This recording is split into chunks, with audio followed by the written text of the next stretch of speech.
Hey, Greetings, where are we? we're at Long Beach Comic Con. That's beautiful. That's a beautiful thing. I almost walked into the gymnastics convention, and that would have been awkward. They're right next to each other. So I'm sure I would have just thought, wow, there's a lot of people into gymnastics at Comic Con. And then they would have called me a pervert and kicked me out, Well, they probably will do that here as well. if we're lucky. You want to go get an autograph from Chicken Boba Fett? No, you hate that. It doesn't respect the Mandalorian uniform. It's got a chicken beak. That's kind of cool. You should interview him. You should be like, so what went behind the process of this? I'm kind of afraid. You don't want to interview him? We go up right now. No, I think I'm good. Yeah, all right. So what do you want to look at? You know, I'm just really here to see two of my friends who have tables in Artist Alley. Friends with quotation marks? You make it sound like explanation needs to happen.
So tell us about your experiences today.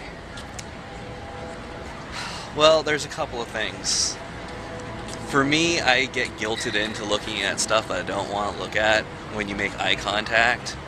So I try not to make eye contact. I look at the art or I look at whatever, but I don't look at the artists. Because you do, and they go, oh, come and check out my book. I've been working really hard on it, and I respect that. But it doesn't necessarily mean that I want to like give you my email address or sign up for your... But you did. But that one, I kind of appreciated what they were doing, so I did do that. I got my buddy George's comic book that he's putting out through Hound. He does the art. We're doing a book together, so that was cool. And then I got Silver. I've seen this before online, so when I saw him, I recognized him. Cool guy. Talked to him for a while about his process. He writes it, does the art. Got a couple of pages of art from the second book. All in all, I think we were in there for about an hour, maybe a little bit more. It's a little steep, $25 for an hour when you're just kind of like, Is it steep? It's not really steep, but I don't have a job, so it's steep for me at the moment. I don't see it as so much buying an entrance as to like donating to support a local thing, because you know San Diego can surely like exist on its own, but I have a feeling that the Long Beach one is like a death's door at perpetual basis. That's a good way to think about it. I mean, I had fun. I wasn't pressed up against any sweaty nerds here. That's always a plus. Mm. It was well ventilated. It didn't have the overwhelming smell of nerd. They don't have flush urinals though. They don't? No. That's why I warned you off. Okay. It's that Luckily- like thing where you pee and your stagnant urine just sits in there. Yeah. But you're saving water. Well, that's important sometimes. You know what else saves water? What? Murder. How? There's less people to drink it. That's true. But then you have to clean up afterwards. So over the long run, it saves. Well, what did you think about your experience here today? It was great, and now you're gonna buy me lunch.